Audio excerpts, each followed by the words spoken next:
नमस्ते सदावत्सले मातृभूमि। पीछे मैंने 2 दिन पहले एक एनालिसिस की थी। यूएस के प्रेसिडेंट जो बाइडन ने टर्की के प्रेसिडेंट एर्डोगन को फ़ोन किया और फ़ोन पर वार्ता की, और बाइडन के बैठने के इतने समय बाद पहली बार एर्डोगन और बाइडन की बात हुई।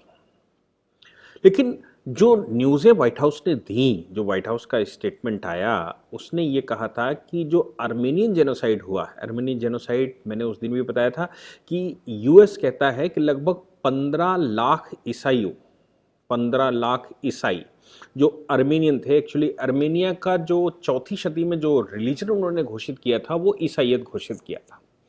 और प्रॉफिट मोहम्मद के बाद जिस प्रकार इस्लामियत बढ़ी, तो इस्लामियत के बढ़ने के बाद इस्लामियत का सबसे पहला दुश्मन अगर कोई बना संसार में तो वो क्रिश्चियनिटी बनी। इसीलिए फर्स्ट वर्ल्ड वार को अगर हम लोग ये कहें कि क्रिश्चियन वर्सेस मुस्लिम था, या था तो वो अंदरूनी, लेकिन हकीकत में वो क्रिश्चियन वर्सेस मुस्लिम की तरफ बढ़ गया था, तो कुछ गलत नहीं होगा। वर्ल्ड वार तो वर्ल्ड वार था, उसमें जर्मनी ने इनिशिएट किया या इंग्लैंड ने इनिशिएट किया, कुल मिलाकर वो खाड़ी और यूरोप उसका केंद्र बना था। खैर, तो second world war, first world war में 1915 की 24 अप्रैल, चूँकि 24 अप्रैल को ही वो घटना हुई थी और 24 अप्रैल का दिन आर्मेनिया जेनोसाइड डे के रूप में मनाता है, वो रिकॉग्नाइज करवाना चाहता था।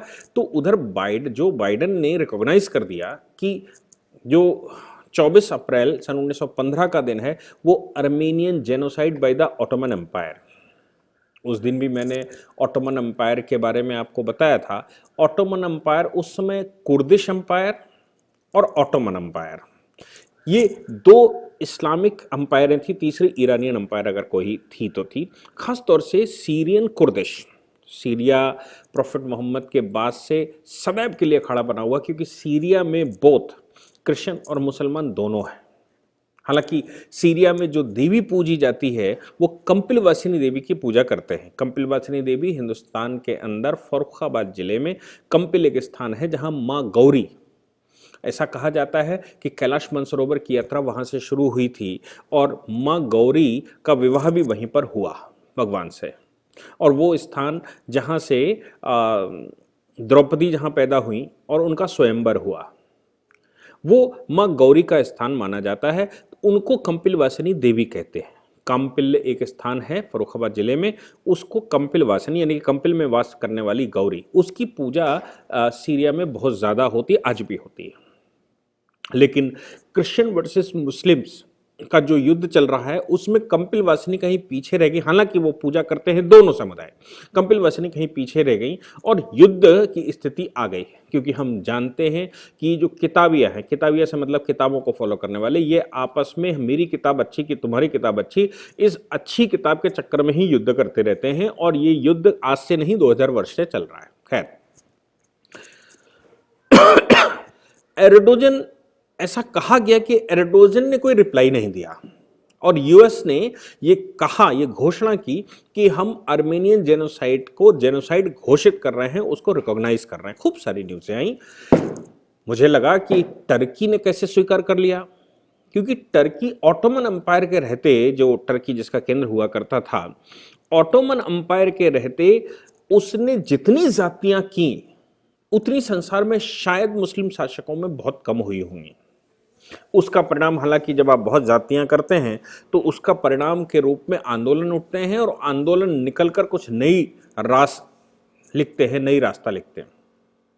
ऑटोमन एम्पायर जो आज का रशियन एम्पायर है, जिसको यूएसएसआर कह रहे हैं, वहां पर ऑटोमन का शासन हुआ करता था। यानी कि जो आज का तुर्किस्तान है, तुर्कमेनिस्तान है, कजाकिस्तान है, उज्बेकिस्तान है, और उस समय का जो आज का शिनजियांग है, जिसको ईस्ट टर्की या तुर्किस्तान कहते थे, ये पूरा ऑटोमन एम्पायर का हिस्सा हुआ करता था। इस्लामिक शासन होता था यहाँ, वो कुरान से शासन करते थे और जातियाँ भी कुरान के नाम से या प्रॉफिट के नाम से करते थे। जेनोसाइड उस बात को कहते थे जो उनकी बात नहीं मानेगा चाहे वो सही हो या गलत हो, उसको कुरान का ठप्पा लगाकर और इस्लाम का ठप्पा लगाकर उसकी हत्या कर देना। उसके कोई पनिशमेंट नहीं, उसकी पनिशमेंट सीधी हत्या करना। ये ऑटोमन अंपायर का फॉर्मूला रहा है। ऑटोमन अंपायर का केंद्र बिंदु टर्की था। फर्स्ट वर्ल्ड वॉर के टाइम पर ये जो वॉर हुआ, उस वर्ल्ड वॉर में ऑटोमन अंपायर टूटा। अंग्रेजों ने ऑटोमन अंपायर के जो खलीफा थे, खलीफा को रिकॉग्नाइज करने से मना कर दिया। आपको याद होगा हिंदुस्तान में भी सन 1919 में खिलाफत आंदोलन छेड़ने का प्रयास किया गया था गांधी जी के नेतृत्व में, कि भाई खलीफा को क्यों नहीं रिकॉग्नाइज अंग्रेज करेगा। इसलिए अंग्रेजों के खिलाफ भारत में मुसलमानों के रहनुमा गांधी जी ने ऐसा आंदोलन शुरू कर दिया था। तो पूरे संसार में जहाँ जहाँ मुस्लिम थे वहाँ पर ऑटोमन अंपायर इस्टेब्लिश रहेगी और वो खलीफा माना जाएगा। हालांकि 1924 में कमाल पाशा ने उसको ख़त्म कर दिया क्योंकि वो बिल्कुल समाप्त हो चुके थे। फर्स्ट वर्ल्ड वॉर के बाद उनके पास कोई ऐसी स्थिति नहीं रह गई थी और अंग्रेज़ों से मतलब यूरोपियंस ने ऑटोमन अंपायर को तोड़ दिया था। आज वो 50 देशों के रूप में है और 6 बाकी के देश जो कन्वर्टेड मुसलमान हैं। ऑटोमन के 50 देश बने और अब 6 देश ऐसे जो ओरिजिनल मुसलमान नहीं हैं, जैसे पाकिस्तान के अंदर बांग्लादेश, अफगानिस्तान, इंडोनेशिया, मलेशिया, ये ऐसे 6 कंट्री हैं जिनको जो ओरिजिनल उसके पार्ट नहीं, तो 50 प्लस 6 56 माने जाते हैं अभी तक। और इधर ये 6 कंट्रियों के मुसलमानों को वो मुसलमान भी नहीं मानते। बाद में उस आंदोलन में फर्स्ट वर्ल्ड वॉर के बाद रशा, यूएसएसआर निकलकर सामने आया। छोटे छोटे इन कंट्रियों ने मिलकर एक नई शक्ति बनाई और वो शक्ति जो निकल कर आई वो कार्ल मार्क्स की फिलॉसफी पर थी और उस शक्ति को ही कम्युनिस्ट शक्ति कहा गया। तो वही टाइम है जब कमाल पाशा ये ख़त्म कर रहे हैं ऑटोमन एम्पायर का, और उसी समय 1922-23 में रशिया उभर कर आया, यूएसएसआर उभर कर आया। और आर्मेनियन जो अंपायर थी जिसको ख़त्म करने वाले ऑटोमन थे, आर्मेनियन अंपायर भी यूएसएसआर का हिस्सा हो गई। बाद में 1990, 91, 92 में जब यूएसएसआर टूटा तो आर्मेनिया फिर से स्वतंत्र हो गया। लेकिन आर्मेनिया में 15 लाख लोगों की हत्याएं करने का आरोप ऑटोमन अंपायर के तुर्किश के ऊपर जाता है। और हुआ क्या था, मैंने उस दिन भी बताया था, हुआ क्या था कि ये जो ऑटोमन अंपायर यानी कि टर्की अंपायर था, ये सीरिया पर हमला करने जा रहा था और सीरिया में उस समय कुर्दिश, सीरियन कुर्दिश का युद्ध चल रहा था। तो अब एर्डोगन ने अभी क्या किया है, बाइडेन के इसके बाद एर्डोगन ने एम्बेसडर को बुलाया, अमेरिका के एम्बेसडर को बुलाया। मैं बार बार सोच रहा था कि टर्की ने कैसे स्वीकार कर लिया, क्योंकि इस्लाम के नाम से जो हत्याएं होती हैं, इस्लाम के नाम से जो जेनोसाइड होता है, उसको कभी मुस्लिम समाज रिकॉग्नाइज नहीं करता, चाहे लाखों करोड़ों लोग मर जाएं। अल्लाह के उसमें शान में ऐसा करना ठीक माना जाता है।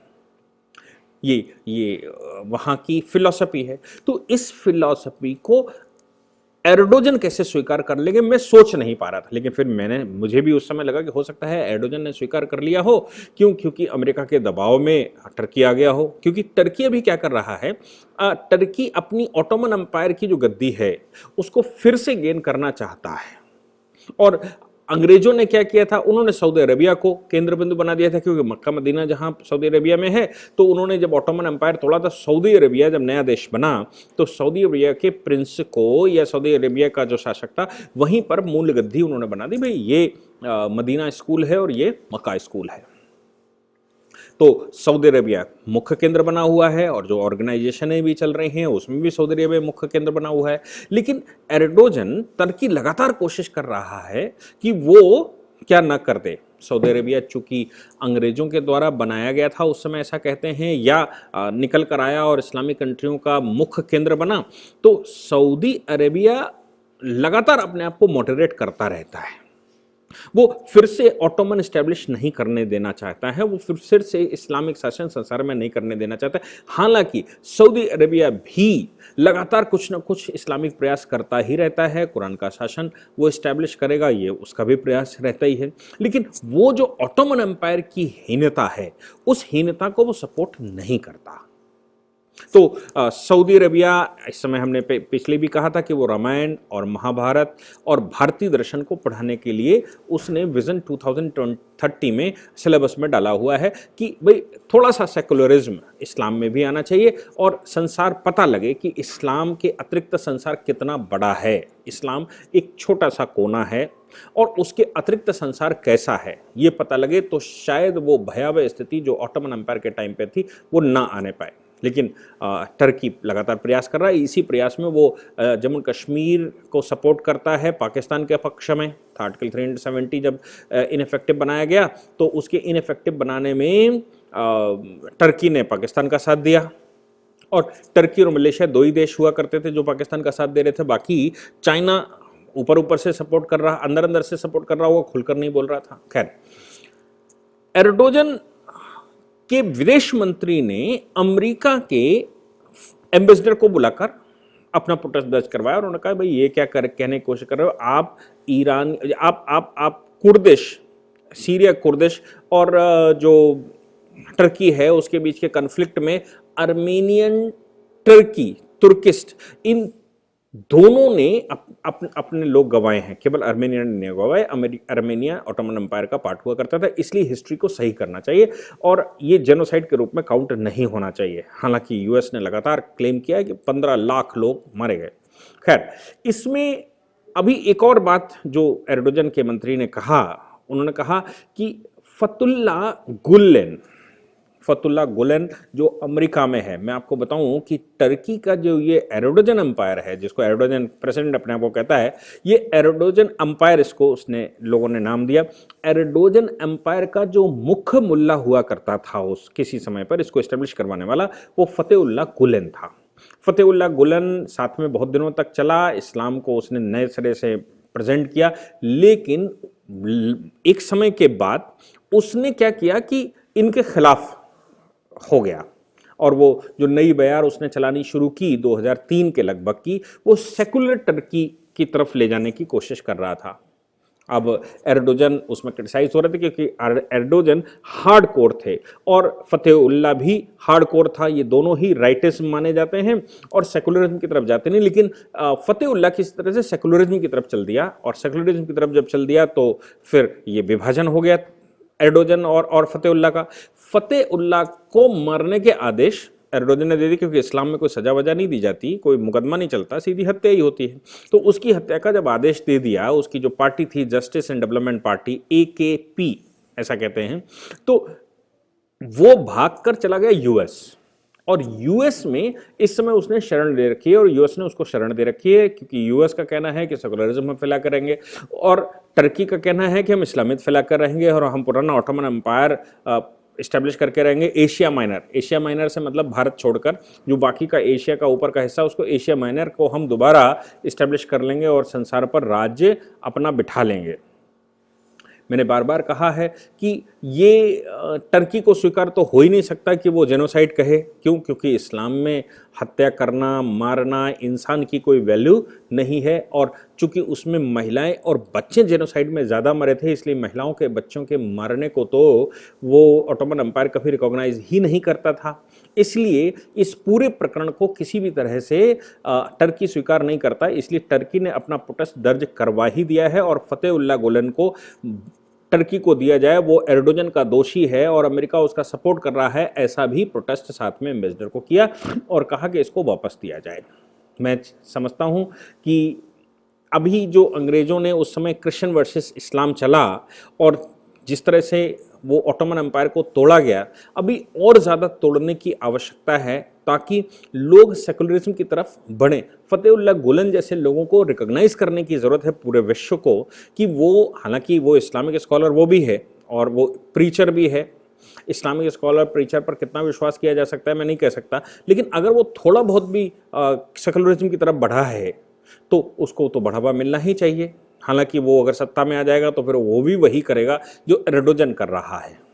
मैं समझता हूं कि यूएस ने एक सही दिशा में कदम रखा और टर्की ने अपनी मानसिकता जो उसकी मानसिकता है 1000 वर्ष तक जो वो करते रहे, वो मानसिकता को पुनः इस्टेब्लिश करना चाहते हैं। इसीलिए वो संसार भर को इस समय बरगला रहे हैं, इस्लाम के नाम से, मुसलमानों के नाम से बरगला रहे हैं और सऊदी अरेबिया के विरोध में जा रहे हैं। सऊदी अरेबिया अब सेकुलरिज्म की तरफ धीरे धीरे बढ़ रहा है। ये मुझे लगा कि मैं गलत कैसे हो गया, अभी पता लगा कि मैं गलत नहीं था, क्योंकि इस्लामियत में सेकुलरिज्म को कोई स्थान नहीं हो सकता, बहनों, माताओं और बच्चों को कोई स्थान नहीं हो सकता। वो केवल भोग का साधन हो सकती हैं, वो उपयोग का या उनकी बराबरी का दर्जा नहीं हो सकता। ये बात एर्डोगन के मिनिस्टर ने अभी सिद्ध भी कर दी। Thank you very much.